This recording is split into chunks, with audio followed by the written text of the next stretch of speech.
Kabanata 101, pinanood ni Henry habang unti-unting nawawala ang sasakyan sa looban at nakaramdam siya ng pagkabalisa. Bakit parang niloloko ako ni Zachary? May mali talaga. Nako, kailangan kong ibalik ang mga bata. Nagsalita agad si Spencer para pakalmayan siya. Tama naman ang sinabi ni Ginoong Zachary. Mas iniintindi niya ang mga bata kaysa sayo. Hindi niya hahayaang kunin sila ng pamilya Lindbergh. Makakaasa ka. Pero ang bilis niyang magmaneho, parang may hinahabol siya. May kakaiba talaga. Naiinip si Henry. Ang batang yun ay masyado nang naapektuhan. Noon, lagi niya akong kinokontra kapag may problema. Ang mga sinabi niya ngayon ay hinding-hindi niya babanggitin dati. Magandang senyales yan. Ibig sabihin, nagmature na siya. Sinubukang pakalmayan siya ni Spencer. Lumalakas na si Ginoong Zachary sa mundo ng negosyo. Dapat mo siyang pagkatiwalaan. Pero, huwag ka na sanang gumawa ng gulo. Nainip na si Spencer. Pag-isipan mo, bakit kinuha ng pamilya Lindbergh si Dr. Felch? Dahil ba may pagkukulang tayo kay Miss Lindbergh? Noong pinatali mo si Miss Lindbergh dahil kay Cynthia, malaking kahihiyan yun sa kanya. Ngayon, dahil ayaw na niyang pumunta sa tirahan ng mga Knock, ito lang ang paraan niya para makita ang mga anak niya. Sa tingin ko naman, makokontrol ni Ginoong Zachary si Miss Lindbergh basta huwag ka lang makialam. Baka bumalik pa nga siya sa bahay ng mga Knock. Sa ganitong paraan, mabubuo ang pamilya at magiging masaya ang lahat. Sobrang positibo mo naman, tugon ni Henry sa iritable niyang tono. Kahit pa gusto ng dalawa, sa tingin mo papayag si Danrick. Hindi madaling maayos ang alitan ng mga Knock at Lindbergh. Tama ka. Masama pa rin ang kutob ko rito. Utusan mo ang isang tao na sundan si Zachary. Tingnan kung aalis ba agad siya pagkatapos ihatid ang mga bata sa Northridge o kung doon siya magpapalipas ng gabi. Pero huwag kang makikialam. Agad-agad, tumungo ang itim na Rolls-Royce patungong Northridge. Masayang inaabangan ng mga bata ang pagsasama nilang pito bilang isang pamilya. Malambing na pinagmamasdan sila ni Zachary, at nadarama niya ang emosyon. Plano niyang kumbansihin muna si Henry gamit ang ilang malulutong na dahilan. Pero sa totoo lang, parang hindi na rin masama ang tumira doon. Hindi lang niya mababantayan ang mga bata, kundi makakalapit pa siya kay Charlotte. Napangiti si Zachary sa naiisip niya. Ginoong Zachary, may sasakyang sumusunod sa atin, ulat ni Bruce.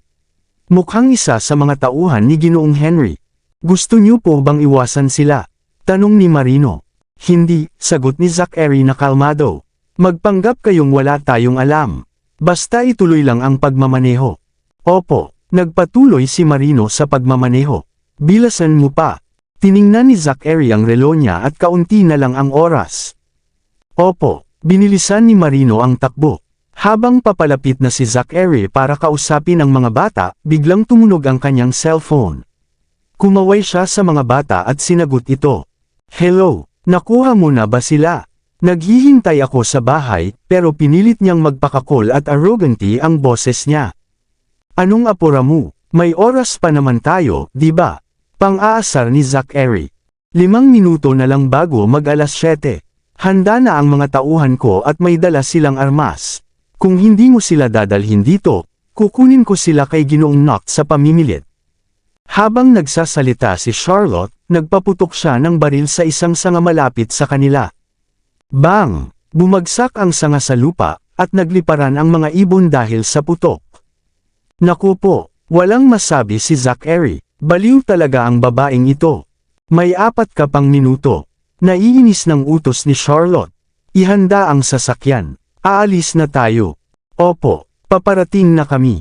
Agad na sagot ni Zachary. Nasa kalagitnaan na kami ng bundok.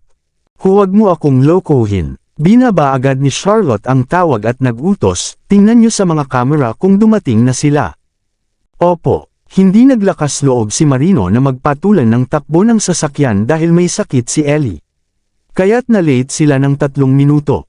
Naghintay si Lupin sa may gate ng bakuran kasama ang 12-dosenang babaeng bodyguards na armado ng mga baril at mukhang mabangis. Napahanga si Bruce nang makita ito. Tahimik na nagbabala si Marino na huwag makialam dahil sensitibo ang mga ito. Sa sandaling iyon, narinig ang hiyaw ng agila, At si Fifi ay lumundag mula sa bintana ng sasakyan at dumapo sa kamay ni Charlotte. Sumilip si Jamie sa bintana at masayang kumaway kay Charlotte. Agad naman siyang sinalubong ni Charlotte. Tinulungan ni Bruce sina Robbie at Jamie na bumaba ng sasakyan at agad namang tumakbo si Jamie papunta kay Charlotte at mahigpit siyang niyakap sa leeg habang naiiyak. Sinabi niyang akala niya matagal pa bago niya muling makita si Charlotte, pero hindi niya inasahan na ganito kaaga. Hinawakan ni Charlotte ang kanyang mukha at tinanong kung masaya ba siyang muli silang nagkita. Paulit-ulit na tumango si Jamie. Hinalikan ni Charlotte ang kanyang pisngi. Tumakbo rin si Robbie papunta sa kanyang ina, gusto rin niyang magpahalik at yamakap, pero pinigilan siya ng pagiging reserved niya. Kaya tumayo lang siya at tumingin mula sa malayo. Nilapitan siya ni Charlotte, niyakap at hinalikan sa noo. Sinabi naman niya na magkikita silang muli, di ba? Nahihiya mang ngumiti, tumango si Robbie at niyakap ang kanyang ina. Sinabi niyang sana ay lagi na silang magkasama. Pinangako ni Charlotte na hindi na niya sila iiwan muli. Mahinang tinawag ni Ellie ang kanyang mommy at iniabot ang payat na braso kay Charlotte. Agad siyang nilapitan ni Charlotte at niyakap. Dahil sa lason, labis na pamayat si Ellie at hindi pa rin siya makalakad. Palagi siyang nakahiga o nakaupo sa wheelchair at walang lakas para magsalita. Habang tinitingnan siya, nasasaktan ang puso ni Charlotte. Pinangako niyang kukunin niya si Dr. Felch at gagamutin si Ellie. Kapag gumaling na siya, dadalhin niya ito sa Disneyland. Nagpasalamat si Ellie at yamakap sa kanyang ina na parang sanggol. Pinuri siya ni Charlotte at buhat-buhat siyang ipinasok sa bahay. Habang kinakausap ang mga bata, hindi siya tumingin kay Zachary. Sinabi niya kina Robbie, Jamie, at Ellie na dadalhin sila kay Dr. Felch, isang mabuting kaibigan ni Lolo at isang mahusay na doktor. Pinakiusapan niya silang maging mabait. Sabay-sabay silang sumagot na naiintindihan nila. Habang pinagmamasdan ni Zachary ang papalayong si Charlotte, nakaramdam siya ng lungkot. Dati siya ang makapangyarihan sa kanilang dalawa, pero ngayon ay kabaliktaran na. Para bang ito ang karma? Tahimik na nagtanong si Bruce kung papasok ba sila. Napakunot noo si Zachary, tapos ay pumasok ng walang paalam. Hindi siya pinigilan ni Lupin, pero hindi rin siya binati. Walang hiya siyang umupo sa sofa at nagsalin ng tsaa para sa sarili. Nakatayo sa likod niya sina Bruce at Marino, halatang naiilang at walang masabi. Bigla namang narinig ang isang pamilyar na boses na tumawag kay Marino. Paglingon niya, nakita niya si Morgan. Nagulat si Marino at tinanong kung bakit naroon ito. Hindi ba't nasa ospital pa siya? Pinaliwanag ni Morgan na sinabi ni Charlotte na mas mapapabilis ang paggaling niya kung si Dr. Felch ang gagamot sa kanya, kaya pinasundo siya. Pinuri ni Marino si Charlotte dahil sa kabaitan nito. Ngumiti si Morgan at sinabing syempre naman, kaya loyal na loyal siya rito. Habang binabanggit ang pangalan ni Charlotte, kitang-kita sa mukha ni Morgan ang paghanga. Muling tumingin siya kay Zachary at mahina niyang tinanong kung bakit walang nag-aasikaso sa kanila kahit dinala na nila ang mga bata. Napailing si Marino, parang ayaw nang palawigan ang usapan. Bagay lang sa'yo yan. Napangiwi si Morgan. Paano niyo ba talaga tinrato si Miss Lindbergh noong nasa bahay pa siya ng mga Noct? Nirerespeto namin siya, agad na dagdag ni Marino. Lahat ng miyembro ng pamilya Noct ay itinuring siyang ginang ng tahanan. Ganun ba? Tinaas ni Morgan ang kilay habang nag-uusisa. Sino ang naniwala agad sa kasinungalingan ni Cynthia at pinatali si Miss Lindbergh? Tinalian pa ng kadena ang kamay at paa niya, hindi ba? Napahinto si Marino. Hindi siya naroon noong nangyari iyon, pero narinig niya na ang matandang si Henry ang may pakana. Kaya pala palaging may alitan ang pamilya Lindbergh. Isa ka rin sa kanila. Lumayas ka. Tinulak ni Morgan si Marino gamit ang kanyang wheelchair. Pagkatapos ay bumalik na siya sa kwarto niya. Morgan, tinawag siya ni Marino at sinubukang ipaliwanag. Wala ako noon. Ngayon lang talaga ako bumalik. Hindi siya pinansin ni Morgan. Pakiramdam ni Marino siya'y dehado at malungkot kaya lumapit siya kay Zachary. Naunsyami ka ba? O sisa ni Zachary. Grabe, ang sakit sa loob, malungkot na sabi ni Marino. Wala naman akong ginawa pero ako pa ang sinabon. Paalala ni Bruce, ligawan mo na lang ulit. Wala nang kailangan pang gawin, Mahina ang pagkakasabi ni Zachary. Nasa tirahan tayo ng mga Lindbergh. Maraming espiya si Danrick. Kapag nalaman niya ang tungkol sa inyo ni Morgan, tiyak na may kapalit iyon. Paano ko nakalimutan yun? Bumakas ang takot sa mukha ni Marino. Nako, anong gagawin ko ngayon? Mas matalino siya kesa sayo. Pinanlakihan siya ni Zachary ng mata. Ang tanga mo. Napaisip si Marino saglit. Bigla niyang naisip na baka umaarte lang si Morgan sa harap ng iba. Alam niya na mahalaga kay Morgan si Charlotte at wala siyang kinalaman sa insidente. Ang totoo, hindi naman talaga galit si Morgan sa kanya. Bumalik ka na para walang masyadong komplikasyon, utos ni Zachary. Yes sir. Agad na umalis si Marino. Ayaw na niyang madamay pa si Morgan. Sa kwarto sa ikatlong palapag, nakatayo si Morgan sa tapat ng malaking bintana. Mabigat ang kanyang dibdib habang pinapanood na paalis si Marino sakay ng kotse. Huwag ka mag-alala. Kahit hindi siya ganun katalino, siguradong aayusin ni Mr. Noct ang sitwasyon, bulong ni Lupin. Ikaw naman, tigilan mo ang pag-iisip at magpahinga ka muna. Oo na, napabuntong hininga si Morgan. Kilala si Mr. Lindbergh sa pagiging malupit. Nakakakaba talaga. Huwag ka nang makipag-ugnayan sa kanya, saad ni Lupin habang nakakunot ang noo. Kung ibang lalaki lang sana siya, walang problema. Pero tauhan siya ng mga Noct.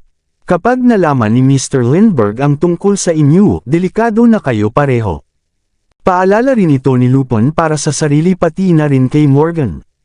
Gayunpaman, mas mukhang matatag sina Lupin at Ben kumpara kina Morgan at Marino. Sa totoo lang, mas bata kasi ang huli. Alam ko naman, nanginginig ang tinig ni Morgan. Miss ko lang talaga siya. Naiintindihan kita, si Lupin man ay miss na rin si Ben. Sa tingin mo ba may pag-asa pa sina Miss Lindbergh at Mr. Noct na magkaayos? Tanong ni Morgan. Kapag nagkabati ang dalawang pamilya, baka pwede na rin nating ipaglaban ang mga relasyon natin, di ba? Maliit lang ang tsansa, napabuntong hininga si Lupin. Pero hindi rin naman imposibleng mangyari. Ramdam ko pa rin na may nararamdaman si Miss Lindbergh kay Mr. Noct. At si Mr. Noct, halatang ayaw pang bitawan si Miss Lindbergh. Kaya malay natin. Nakakagaan ng loob yan. Umaasa pa rin si Morgan. Ganun din si Lupin. Patuloy siyang kumikapit sa kaunting pag-asang isang araw ay magkaayos ang dalawang nag-aaway na pamilya. Lupin, sigaw ng isang bodyguard mula sa labas, hinahanap ka ni Miss Lindbergh. Sandali lang. Tinapik niya sa balikat si Morgan bago umalis. Pagdating niya sa unang palapag, napansin niyang walang nag-aasikaso kay Zachary. Kahit hindi niya iyon pinansin sa una, inutusan pa rin niya ang maid. Pakihandaan nga ng tsaa si Mr. Noct. Baka magalit ang mga bata kapag nalaman nilang pinabayaan niyo siya. Sige po, ayos kang kausap. Nagpasalamat si Zachary. Salamat. Hindi siya pinansin ni Lupin at naglakad ito papunta kay Charlotte. Akala ko ba ayon sa chismis ay may malamig na personalidad ang maalamat na si Ginoong Noct. Bulong ng isang babaeng bodyguard. Pero parang hindi naman. Napaamo siya ni Ginang Lindbergh. Mayabang nangiti ang lumitaw sa mukha ni Lupin. Kahit gaano pa siya kataas at kasuplado sa iba, maayos siyang kumikilos sa harap ni Ginang Lindbergh. Hahaha, ang ganda ng ganti. Tama lang dahil hindi naging mabuti ang mga Noct kay Ginang Lindbergh.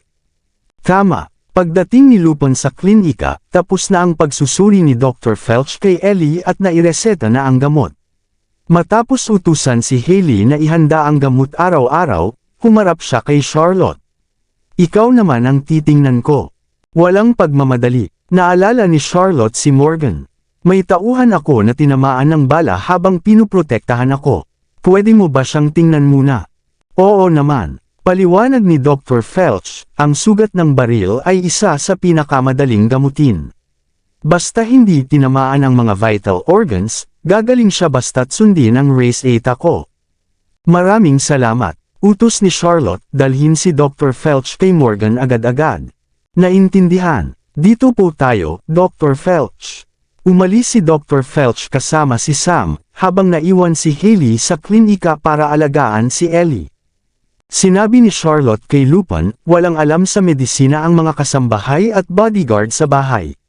Maghanap ka ng maaasahang medical staff para hindi mapagod si Hailey at Sam. Sige, aasikasuhin ko agad.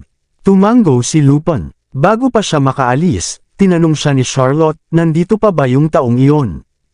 Oo, sumulyap si Lupin kay Ellie na medyo inaantok sa kama. Patuloy niya, mahigit 1 oras na siyang naghihintay sa sala. Titingnan ko. Pagdating ni Charlotte sa sala, nakita niyang umiinom ng tsaa si Zachary. Tinawag niya ito ng malamig, bakit nandito ka pa? Nakita na ba ni Dr. Felch si Ellie? Anong sabi niya? Tumayo si Zachary at lumapit kay Charlotte. Tapos na ang check-up, may race data na rin siya para sa araw-araw, sagot ni Charlotte ng walang emosyon. Gaano katagal bago siya tuluyang gumaling? Nag-aalala si Zachary. Simula pa lang ito, hindi pa nagbibigay ng tiyak na oras si Dr. Felch. Seryosong sagot ni Charlotte, maaaring tumagal bago mapekto ang gamot. Tingnan natin. Tama, tumango si Zachary. Buo ang tiwala ko sa kakayahan ni Dr. Felch. Kailangan nating maniwala sa kanya. Oo, ganun din ang iniisip ni Charlotte para palakasin ang loob niya. Napansin kong mukhang kailangan nyo ng dagdag na tao sa klinika. Gusto mo bang magpadala ako? Naghanap ng bagong topic si Zachary para makausap pa siya. Hindi na, salamat. Pwede ka nang umalis. Walang balak makipag-usap pa si Charlotte. Tumalikod siya para umakyat na sa itaas. Iiyak si Ellie pag hindi niya ako nakita pagkagising niya. Pinigilan siya ni Zachary, at madidismaya rin si Jamie. Si Robbie, kahit kalmado, nagkukunwari lang. Anong punto mo? Tiningnan siya ni Charlotte ng masama. Sa palagay ko, tiningnan muna ni Zachary ang ekspresyon sa mukha niya bago nagpatuloy. Dito muna ako habang ginagamot si Ellie. Hindi kita guguluhin. Magbabayad ako ng renta at pagkain. Umalis ka na. Sigaw ni Charlotte, ganyan ba ang pagtrato mo sa bisita? Determinado si Zachary. Malulungkot ang mga bata kapag nakita nilang ganyan ang trato mo sa akin. Ang kapal ng mukha mong sabihin yan, Zachary knocked. Galit na galit si Charlotte. Noong nasa bahay mo ako, paano ako tinrato ng pamilya mo? Pinalampas ko na lang para sa mga bata pero sobra ka na. Huwag kang makapal ang mukha. Umalis ka na ngayon din o ipapapalayas kita sa mga bodyguard ko. Ang iniisip ko lang ay ang mga bata. Ayaw mo bang gumaling agad si Ellie? Dagdag pa ni Zachary, mas gamagaan ang pakiramdam niya kapag nakikita ako. At makakatulong iyon sa paggaling niya. Tanungin mo si Dr. Felch kung ayaw mong maniwala. Maraming salamat sa lahat ng sumusubaybay. Please subscribe and follow my YouTube and Facebook channel, Filipino Novel. Maraming salamat po. Kabanata 105, Hindi ka pa ba aalis? Tanong ni Charlotte na nawalan na ng pasensya habang tinawag ang kanyang tauhan. May tao ba dyan? Narinig niya ang tugon. Oo, 2 bodyguard ang mabilis na lumapit sa kanya. Alisin niyo siya sa paningin ko ngayon, utos ni Charlotte. Naintindihan. Gusto man nilang sundin agad ang utos, kinabahan ng mga bodyguard dahil sa matalim na tingin ni Zachary. Para silang mga daga na napalingon kay Charlotte na parang humihingi ng tulong. Huwag kayong tititig-titig lang dyan. Gawin niyo na ang trabaho niyo, ulit ni Charlotte. Alam ng mga bodyguard kung sino si Zachary at ang relasyon nito kay Charlotte. Hindi nila kayang bastosan si Zachary, pero natatakot din silang suwayan si Charlotte.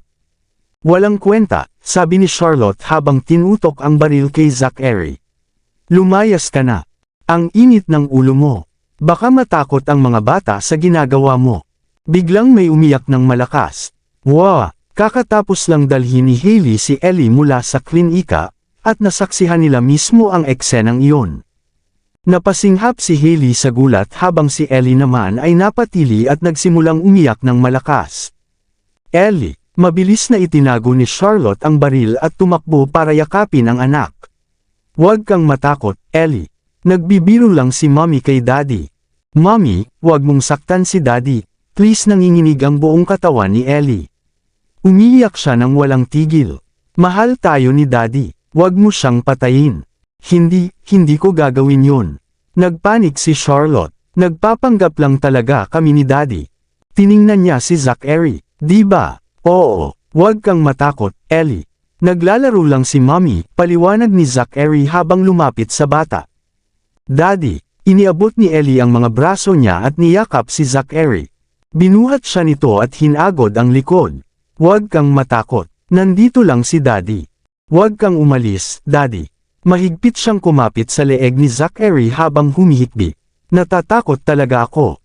Sige, hindi ako aalis. Mananatili ako dito kasama ka.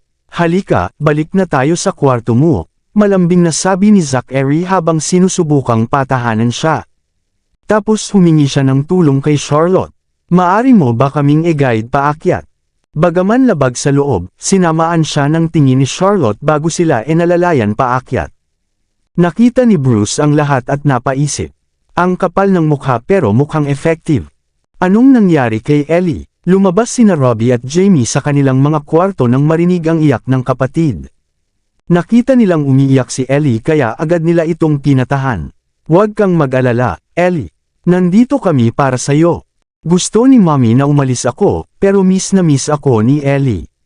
Kaya, ikaw, pigilan man ni Charlotte ang sarili, napakagat siya ng labi sa inis. Ang kapal ng mukha talaga. Mommy, hawak-hawak ni Jamie ang kamay ng ina. Huwag mo nang paalisin si Daddy, please. Pwede bang dito muna si Daddy habang nagpapagaling si Ellie? Suhestyon ni Robbie na laging nag-iisip. Hindi pwede, Robbie. Bago pa makatanggi si Charlotte, umiyak na naman si Ellie. Wala nang nagawa si Charlotte kundi ang bumigay. Sige na nga, pwede siyang manatili. Pero Ellie, please tama na ang iyak. Hindi ka pa magaling, at baka lalong lumala ang pakiramdam mo. Mommy. Yamakap si Ellie kay Charlotte at nagpa-cute habang pinupunasan ang sipon sa damit ng ina. Hindi mo na paaalisin si Daddy, di ba? At hindi mo na siya sasaktan. Oo, mataray ang pagkakasabi ni Charlotte habang sinulyapan si Zachary na parang pinapatay sa tingin. Salamat. Masayang tumayo si Zachary at sumigaw sa labas ng pinto. Bruce, ipasok mo na ang lolita ko. Sure. Manghang-mangha si Bruce sa lalaking makapal ang mukha pero nakuha ang gusto. Yehey! Ang saya! Sigaw ni Jamie. Sa wakas, buo na ulit ang pamilya natin. Walang Miss Cynthia at walang lolo, kaya wala ng away.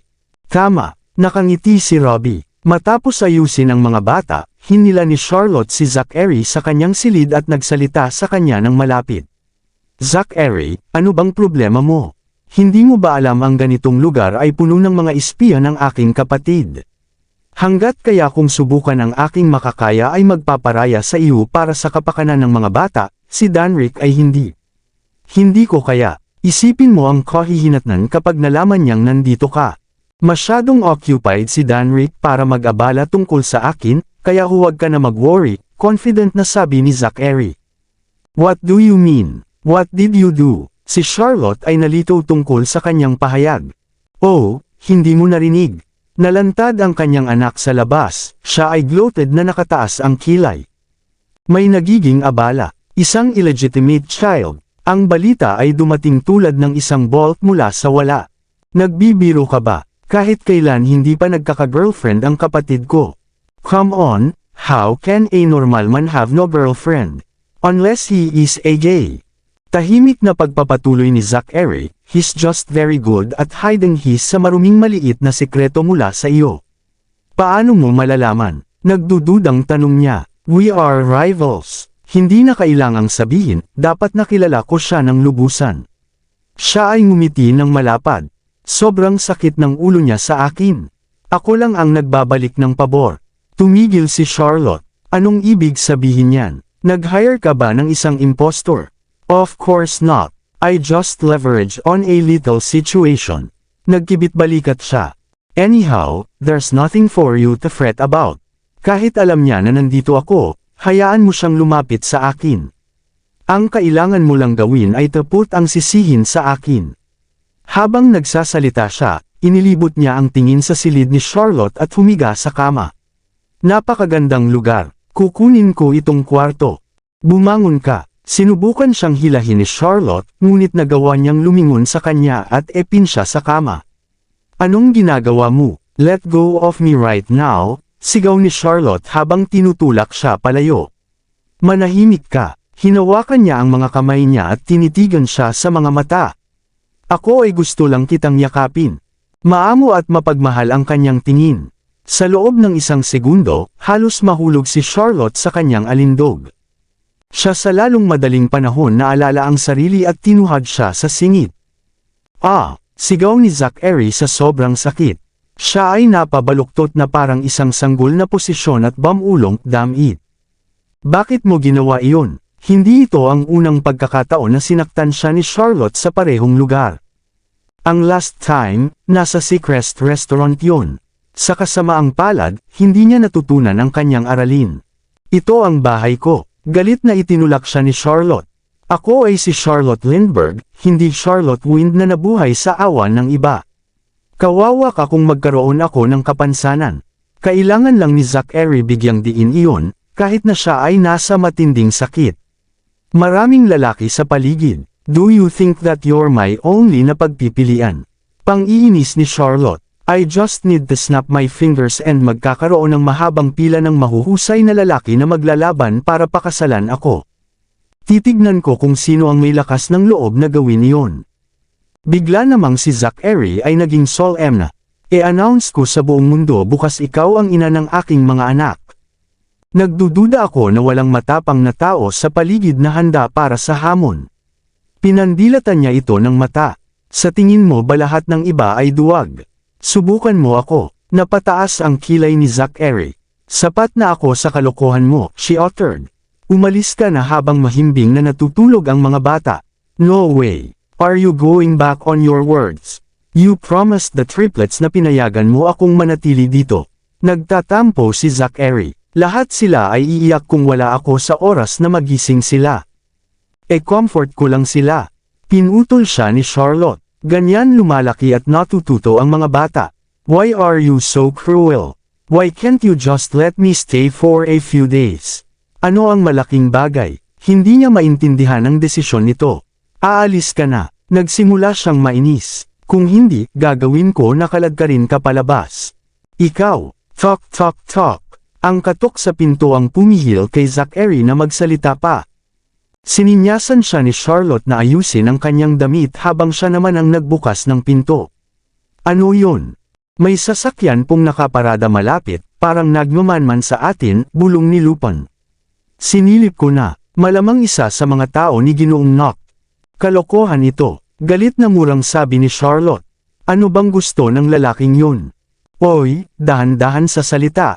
Paliwanag agad ni Zachary. Sinabi ko sa kanya na nandito ako para samahan ang mga bata ng ilang araw. Kaya pumayag siyang dalhin ko sila rito. Sigurado akong kaya may mga taong pinadala ay para bantayan ako, para tiyakin kung nagsisinungaling ba ako. Ako ang pakay nila, hindi ikaw. Umalis ka na ngayon din at isama mo ang mga tao niya. Galit na si Charlotte. Kung hindi, ako na ang kikilos laban sa inyo. Hindi na siya sinagot ni Zachary at sininyasan si Lupin na isara ang pinto at umalis. Tumalima naman ito. Hindi ka ba tinuruan ni Danrick na manatiling kalmado kapag may problema? Biglang seryoso si Zachary. Paano ka makakahawak ng mas malalaking isyo kung palagi kang padalos-dalos? Ang kapal ng mukha mong pagsabihan ako. Nakakunot noong titig ni Charlotte. Naiinis talaga ako tuwing nakikita-kita. Ibig sabihin lang yan, mahalaga pa rin ako sa'yo, ngumiti si Zachary. Ikaw, huwag ka nang magalit. Gumawa siya ng peace gesture. Tara, pag-isipan natin ng maayos. Ganito na lang, isipin mong kapag umalis ako ngayon, siguradong malulungkot ang mga bata paggising nila. At dahil doon, baka magbago ang tingin nila sa'yo bilang ina. Dagdag pa niya, malala pa ang kondisyon ni Ellie ngayon. Alam mo namang kapag umiiyak siya, nagiging hysterical siya, at masama iyon para sa kalusugan niya, di ba? Gusto mo ba talagang mangyari yun? Tignan mo nga kung gaano na siya kapayat. Natatakot akong baka may masamang mangyari sa kanya. Nanahimik si Charlotte sa narinig. Sa totoo lang, hindi niya talaga kayang makita si Ellie na umiiyak. Nasasaktan siyang makita ang anak na nahihirapan. Kung maaari lang, siya na ang magdusa kapalit ng anak. Alam niyang hindi tama na paalisin si Zachary dahil siguradong malulungkot ang mga bata. Kayang-kaya pa ni Robbie at Jamie dahil madali silang pakiusapan. Pero si Ellie ay hindi ganon. At lalong lumalala ang kalagayan niya kapag umiiyak siya. Pero ayaw talagang makisangkot ni Charlotte kay Zachary. Natatakot siya sa maaaring mangyari kapag nalaman ito ni Danrick. Isa pa, may mga tauhan pa ni Lolo na nagmamanman sa paligid. Kapag umalis ako ngayon, tiyak na mahuhuli nila ako. At siguradong magpapadala pa siya ng mas maraming tao para agawin ang mga bata. Ang kapal ng mukha niya. Uminit na naman ang ulo ni Charlotte. Sige na, kalma lang. Pinakalma siya ni Zachary. Alam kong matapang ka, at alam kong hindi mo siya kinatatakutan. Pero isipin mo lang sa ibang anggulo. Sino ba ang mas kawawa kapag tumagal pa ito? Sino ba ang nasasaktan? Ang mga bata, di ba? Dagdag pa niya, naalala mo ba si Timothy, anak ni Hector? Nasaksihan niya kung paano sakta ng madrasta ang ina niya. Alam mo bang sobrang naapektuhan siya? Isang batang 3 taon lang, nakapanaksak ng tao gamit ang kutsilyo. Nakalimutan mo na ba yun? Unti-unting bumalik sa alaala ni Charlotte ang mga eksenang iyon. Sa kasal, nakita niya si Timothy na sumugod sa entablado at sinaksak si Helena. Malaking epekto iyon sa kanya. Noon pa lang pinanggako na niyang hindi niya hahayaang mangyari iyon sa anak niya. Magkagalit na ang pamilya natin noon pa man, kaya ang mga bata talaga ang pinaka nagdurusa. Sa bawat bangayan natin, naiimpluwensyahan ang isipan nila. Noong nakaraan, nakita ni na Robbie at Jamie na tinutukan mo ako ng baril. Ngayon, nakita ni Ellie ang parehong eksena. Hinding-hindi na mawawala sa isipan nila ang ganung alaala. Buong linaw na sabi ni Zachary, para na lang sa mga bata. Kahit pa magkunwari lang tayo, gawin natin ito ng 1 buwan. Bigyan natin sila ng kapaligirang masaya at puno ng pagmamahal. Isipin mo na lang itong parang trial period para masanay sila. Pagkatapos nun, saka natin pag-usapan ang lahat kapag gumaling na si Ellie. Ayos ba? Medyo natibag ang paninindigan ni Charlotte. Pero agad siyang nagbanggit ng isa pang mahalagang punto. Kung malaman ni Danrick ito, lagot ka. Ano naman ang magagawa niya sakin? Papatayin ako, sagot ni Zachary. Sobrang busy na niya ngayon sa mga problema niya. Kahit malaman niyang andito ako, ikaw lang ang pagbubuntunan niya ng galit at papaalisin niya lang ako sa bahay. Pag-isip ni Charlotte, mukhang may punto si Zachary. Matagal nang may alitan ang pamilya Lindbergh at Noct. Kapag may nangyaring masama sa isa sa kanila, tiyak na iimbestigahan ng pulis ang kabilang panig. At kung mangyari man yun, sila ang unang pagbibintangan, at hindi ganun kadaling maresolba. Kumbaga, sanay na ang mga mayayaman sa tuktok ng lipunan. Hindi sila basta sumusugod ng lantaran, kundi dinadaan nila sa negosyo ang labanan. Kaya ang tunay nilang digmaan ay nasa mundo ng kalakalan, hindi sa bar ilan. Tapos na ang usapan. Final na ta. Nang makitang kumbinsido na si Charlotte, dumiretso si Zachary papunta sa banyo. Maliligo muna ako. Si Bruce na ang magdadala ng mulito ko. Hoy! Hinila siya ni Charlotte pabalik. Kwarto ko ta. Doon ka sa guest room. Malaki naman tong kwarto mo. Sayang kung mag-isa ka lang dito. Samahan na kita, sagot ni Zachary na walang kahihiyan. Panahon pa naman ng tag-ulan. Kapag kumulog, tiyak matatakot ka. Hindi pa siya tapos magsalita, sinipa siya ni Charlotte palabas ng kwarto at isinara ang pinto ng malakas. Wala siyang nasabi. Mr. Noct, nandito na po ang mulite niyo, anunsyo ni Bruce. Agad namang sumagot si Zachary na malamig ang boses. Dalhin mo na lang sa guest room. Noted. Napansin ni Bruce na may tupak ang mood ng amo niya pero hindi na lang siya nagtanong. Dito po, pakisunod ako. Dahil hindi pinatalsik ni Charlotte si Zachary, alam ni Lupon na pinayagan na siya nitong manatili. Kaya inihatid niya si Zachary sa guest room sa itaas ng kwarto ni Charlotte. Mr. Noct, kayo po at ang mga tauhan ninyo ay dito maaaring manatili. Bakit hindi ako sa 2nd floor? Ipinaliwanag ni Lupon. Ang 2nd floor po ay para kina Mr. Lindbergh, Miss Lindbergh, at sa 3 bata. Nandun din ang study room at iba pang gamit. Ako po at si Morgan ay nasa 3rd floor kasama ng mga guest room. Nasa ibaba lang po ng kwarto ninyo ang kwarto ni Miss Lindbergh. Ayos na rin. Lumapit si Zachary sa French windows para silipin ang paligid. Mukhang maganda rin ang ideya na sa itaas siya ni Charlotte matutulog. Mas madali siyang makakalapit dito. Ang iba niyo pong tauhan ay pwedeng sa kabilang kwarto muna. Paalala ni Lupin kay Bruce. Pinayuhan ni Miss Lindbergh na huwag masyadong maraming tao ang isama. Ako lang at 2 tauhan ang may iwan. Uutusan ko ang iba na bumalik na lang. Sagot ni Bruce na masunurin. Sige, mabuti yan. Tumango si Lupin. Sabihan niyo lang ako kung may kailangan kayo. Salamat. Umalis si Lupin at tinulungan ni Bruce si Zachary na isabit ang mga damit nito. Samantala, binuksan ni Zachary ang sliding door papunta sa balcony. Sumilip siya pababa at nakita niyang maliwanag pa rin ang kwarto ni Charlotte. Kumakampay ang kurtina, ibig sabihin, bukas ang bintana. Ganun pa rin siya, mas gusto pa rin matulog na bukas ang bintana kaysa naka-aircon. Baka hindi niya mapansin kung dumaan ako at sumilip sa kwarto niya. Ay nako, tigilan mo nga yan. Pinigil niya ang sarili at pinagsabihang huwag nang magpakasira uli. Pinayagan na nga siyang manatili, kaya dapat ay magpakabait na siya. Sa ganitong iniisip, isinara niya ang bintana at nagtungo sa banyo. Habang si Charlotte ay umiinom ng wine sa sofa, ilang minuto na siyang nakatingin sa balcony. Nang mapansing tahimik at walang kakaibang nangyayari, alam niyang nag-iingat na si Zachary. Ayos, marunong na siyang room spito. Miss Lindbergh, umalis na po ang sasakyan. Ulat ni Lupin. Okay, sagot ni Charlotte na parang walang pakialam. Mukhang napaniwala na natin si Mr. Knock.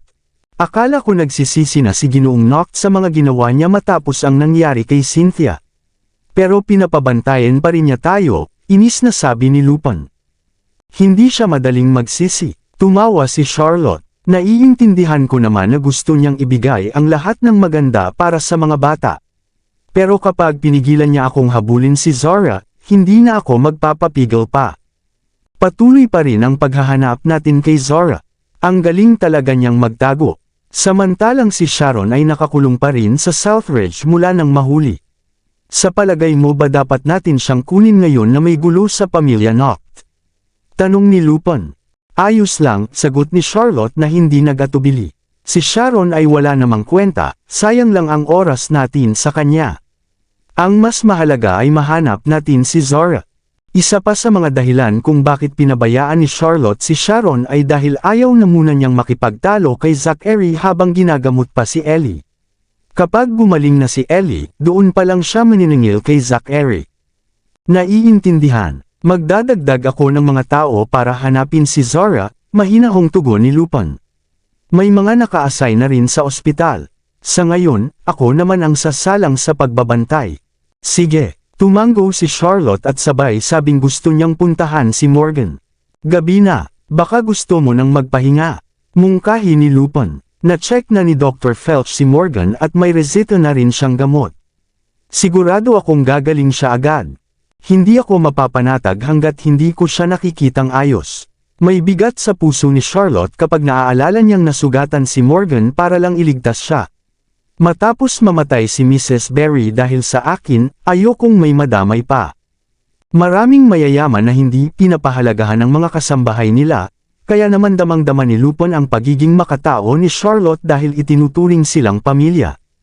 Pagkatapos, pumunta si Charlotte sa kwarto ni Morgan. Habang bubuksan na niya ang pinto, narinig niya ang mahina nitong boses sa telepono. Alam ni Charlotte na si Marino ang kausap kaya umatras siya at bamulong, hindi ko na siya dapat istorbohin. Lunod sa pag-ibig si Morgan ngayon, nakangiting dagdag ni Lupin. Hindi naman masama yun, hindi ba? Ngumiti si Charlotte. Kayo rin, dapat namumuhay para sa sarili ninyo at hindi puro sa akin nakaikot. Pagbalik niya sa kanyang silid, naligaw si Charlotte at pinatuyo ang kanyang buhok. Nakahiga na siya sa kama para magpahinga, pero napansin niyang tahimik sa itaas. Nagtaka siya na hindi man lang gumawa ng ingay si Zachary. Marahil ay pagod na siya, kaya't nakatulog din agad si Charlotte habang yakap ang unan. Samantala, si Zachary naman sa itaas ay hindi makatulog. Kahit mas malapit na ako sa kanya, hindi ko pa rin siya makasama. Ano na kaya ang ginagawa niya? Lumabas si Zachary sa balcony at palihim na sumilip pababa. Nagulat siya nang makitang patay na ang ilaw.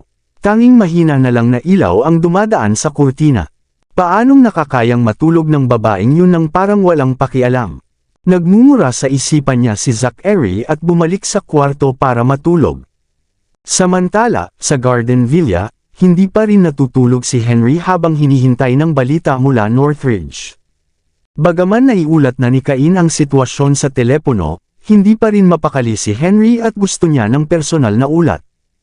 Mabilis na bumalik si Cain sa Garden Villa at nag-ulat, si Ginoong Zachary ay nasa Northridge pa rin kasama sina Bruce at isa pang tauhan.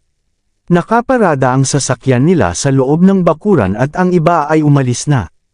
Sigurado ka bang nandoon talaga sila at hindi nagpapanggap? Tanong ni Henry na may bahid ng pagdududa. Sigurado po, kumpirmado ni Cain. Bitbit pa ni Bruce ang dalawang malalaking nulita ni Ginoong Zachary. Sa ganyang kaso, kumpirmado na nga, masayang sabi ni Spencer. Pero may kakaiba, seryosong sagot ni Henry. Kahit pa pumayag si Charlotte na manatili roon si Zachary para sa mga bata, imposible namang pumayag si Danrick. Sa ugali ni Danrick na dominante, hindi ako makapaniwalang pinayagan niya si Charlotte sa desisyong ito. Kabanata 110, tama ka naman. Nagsimulang magduda si Spencer nang marinig ang sinabi ni Henry. Hindi ako sigurado sa lahat, pero sa palagay ko alam ni Mr. Zachary ang ginagawa niya kasi planado na niya ito matagal na, dagdag pa ni Cain. Anong pinlano niya? Tanong ni Henry. Paliwanag ni Cain ng maingat, nasa kotse ang mga gamit ni Mr. Zachary. Tapos, sinadya ni Bruce na magpaikot-ikot muna bago bumalik sa Northridge para hindi maghinala ang pamilya Lindbergh. Sa tingin ko, alam ni Mr. Zachary na pwede na siyang tumira doon.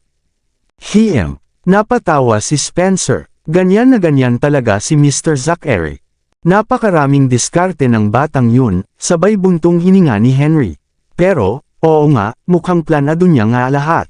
Kaya dapat alam na rin niya ang mga posibleng mangyari. Tama po, hindi niyo na kailangan pang masyadong isipin yan, sabi ni Spencer para pakalmayan siya. Medyo gabi na rin po. Magpahinga na po kayo. Bumantong hininga si Henry, halatang hindi pa rin panatag ang kalooban. Pero simula noong nangyari kay Cynthia, pinilit ni Henry na bigyan ng kalayaan si Zachary kahit sobrang concerned pa rin siya dito. Sige, mauna na kayo. Tumango si Cain at lumabas matapos siyang kindata ni Spencer bilang sinyas. Tinulungan ni Spencer si Henry na makahiga sa kama at inaliw ito. Huwag po kayong mag-alala, kaya ng mga bata ang sarili nila. At higit sa lahat, mas magaling si Mr. Zachary kaysa sa inaakala ninyo. Kaya wag na po masyadong isipin. Nalaman niyo na po ba kung ano na ang update tungkol sa mga ipinapahanap ko, biglang tanong ni Henry. Ilang segundong natahimik si Spencer bago sumagot sa mababang boses, sina Mr. Zachary at ang pamilya Lindbergh ay naghahanap pa rin kay Miss Zora. Marami na silang tauhan na pinadala, pero sa tingin ko wala pa rin silang makabuluhang lead. Hindi pwedeng mauna ang Lindbergh family sa paghahanap kay Zora. Kung sila ang unang makakita, siguradong patay na siya, sabi ni Henry habang nakakunot ang noo. Mas may tsansa siyang mabuhay kung si Zachary ang makahanap sa kanya. Sa tingin ko hindi basta papayag ang pamilya Lindbergh na palampasin si Miss Zora. Tandaan niyo po, si Mrs. Berry namatay dahil sa kanya. Si Robbie din ay kinidnap niya, at muntik nang mapatay si Charlotte. Grabe na ang galit nila sa kanya, dagdag ni Spencer na halatang nag-aalala. Tahimik lang si Henry habang nakakunot ang noo matapos marinig ang lahat. Alam ko naman po na mahirap ang sitwasyon nyo. Si Miss Zora ay anak nyo pa rin, kaya gusto nyong mabuhay siya. Pero, napakarami na niyang kasalanan at parang nawawala na rin siya sa sarili. Kaya kahit gusto nyo pa siyang protektahan, baka hindi na rin talaga siya makaligtas, paliwanag ni Spencer sa kalmadong boses. Naiintindihan ko, buntong hininga ni Henry. Lahat ng may edad ay dapat managot sa ginawa nila. Sana lang may mas magandang paraan para masolusyonan ito. Tulad ng pagsuko sa pulis at hayaang ang batas ang magparusa. At least, mabubuhay pa siya. Naiintindihan ko po. Tumango si Spencer. Sana nga si Mr. Zachary ang maunang makahanap kay Miss Zora. Hindi, kailangan ko siyang paalalahanan. Pilit na bumangon si Henry mula sa kama. Huwag na po, pinakalma siya ni Spencer. Alam na ni Mr. Zachary kahit hindi niyo pa sabihin. Sa totoo lang, ano sa tingin niyo kung bakit ilang beses nang nakatakas si Miss Zora? Huminto sandali si Spencer bago nagsalita muli. Hindi gustong manakit ni Mr. Zachary ng pamilya niya. At sa ngayon, kulang pa ang ebidensya para idiin si Miss Zora sa lahat ng ibinibintang. Kung kukuha ng mahusay na abogado, baka ilang taon lang siyang makulong. Sana nga po totoo yan. Pero ang iniisip ko talaga, baka hindi palampasin ng Lindbergh family si Zora, sabi ni Henry na halatang hindi pa rin panatag. Sana maging mahinahon si Charlotte sa pagharap kay Zora. Dahil si Sharon naman talaga ang sumira kay Charlotte at pumatay kay Mrs. Berry, at siya dapat ang pagbayarin. Maiintindihan po ni Miss Lindbergh yan. Di ba nga, hindi naman siya humadlang noong dinala ni Mr. Zachary si Cynthia sa presinto, sagot ni Spencer. Kaya pagdating kay Miss Zora, naniniwala akong hindi rin siya basta-basta kikilos. Sana nga,